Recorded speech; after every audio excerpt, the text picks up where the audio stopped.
Baik, assalamualaikum warahmatullahi wabarakatuh. Kenalkan, nama saya Dedendra Febrio Juwadi dengan NIM H54012211096, yang mana pada kesempatan kali ini ingin menjelaskan terlebih dahulu terkait dengan panel dinamis. Dimulai dari definisinya atau pengertiannya, yang mana model panel dinamis adalah model data panel yang gabungan data time seriesnya itu dan cross section. Juga yang masukkan leg dari variabel dependent sebagai salah satu variabel independennya. Mengapa menggunakan model dinamis? Yang pertama, karena model ini bisa untuk mengatasi autokorelasi dan endogenitas, terutama ketika masa lalu memengaruhi masa kini.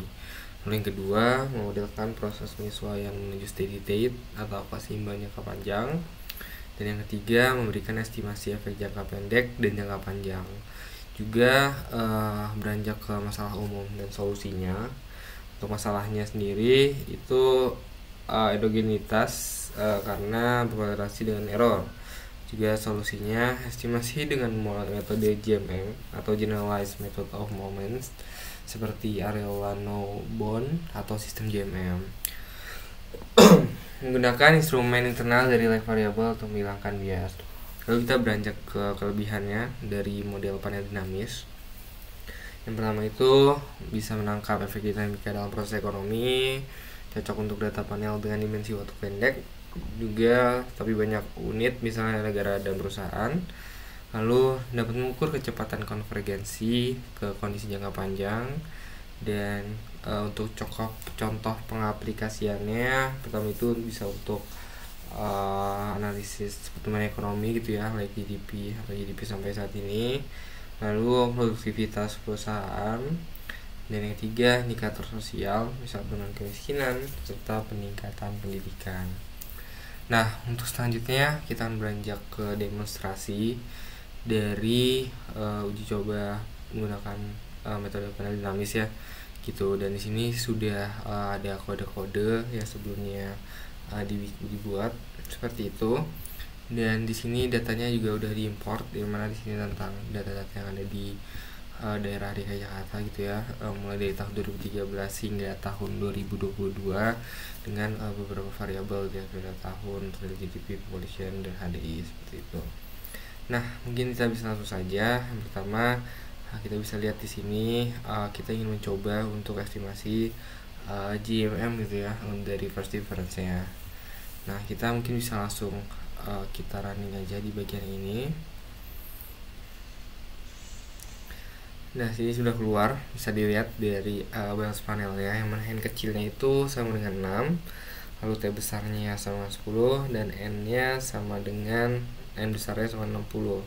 Yang mana disini juga bisa dilihat di koefisiennya dari like log real GDP gitu ya, ada log population sama log HDI. Dan di sini kalau dilihat yang signifikan itu ada pada log HDI, karena mudahnya bisa dilihat dari bintang-bintang yang ada di ini ya, bagian sini yang punya log HDI ini, yang mana bisa terbilang itu sangat signifikan itu untuk pengaruhnya.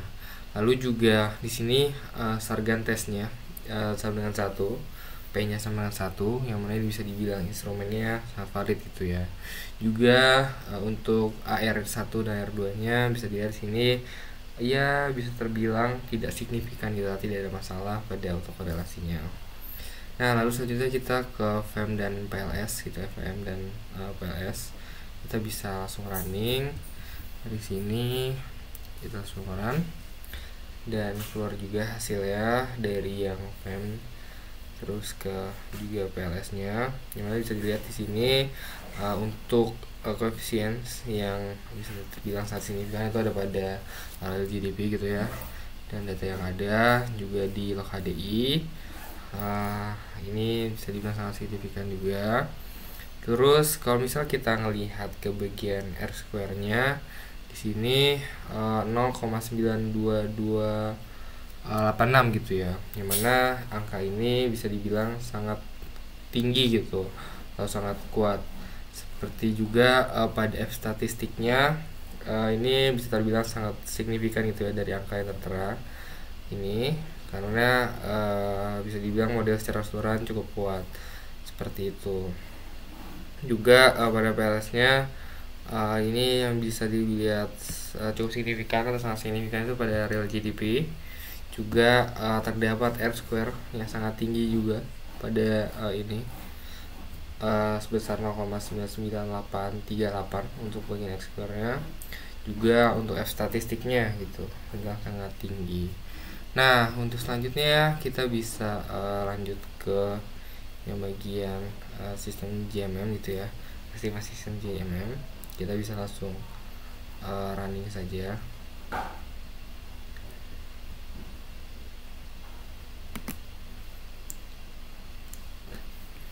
Nah, sini sudah terlihat pada sistem GMM. Pada sini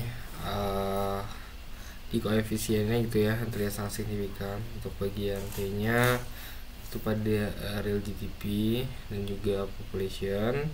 Terus terlihat dari autocorrelation nya bisa dibilang pada 1 dan 2 ini tidak begitu berpengaruh atau tidak ada korelasinya, autokorelasinya seperti itu.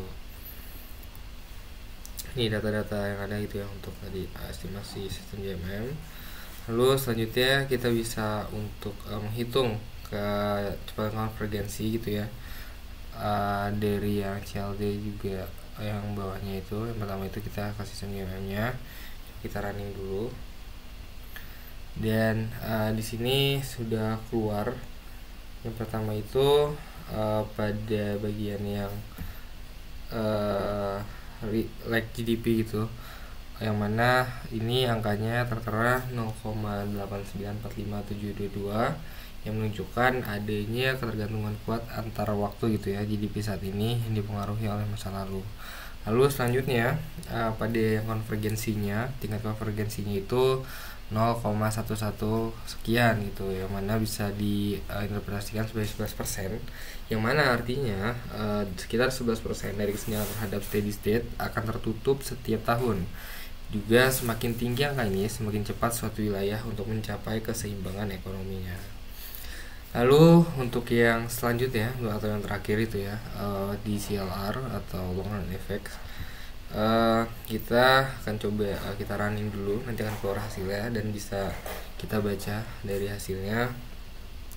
Yang mana di sini dari CLR population gitu ya menunjukkan 0,9141, yang mana dalam jangka panjang kenaikan 1% populasi akan meningkatkan GDP sebesar 0,9%. Dan pada CLR HDI di sini angka yang tertera 0,114426, yang mana bisa dibilang 0,11% gitu ya dalam jangka panjang, yang mana kenaikan 1% tadi akan meningkatkan GDP sebesar 0,11%. Oke, mungkin sekian untuk uji dan demonstrasi tentang panel dinamis. Kalau maaf, wassalamualaikum warahmatullahi wabarakatuh.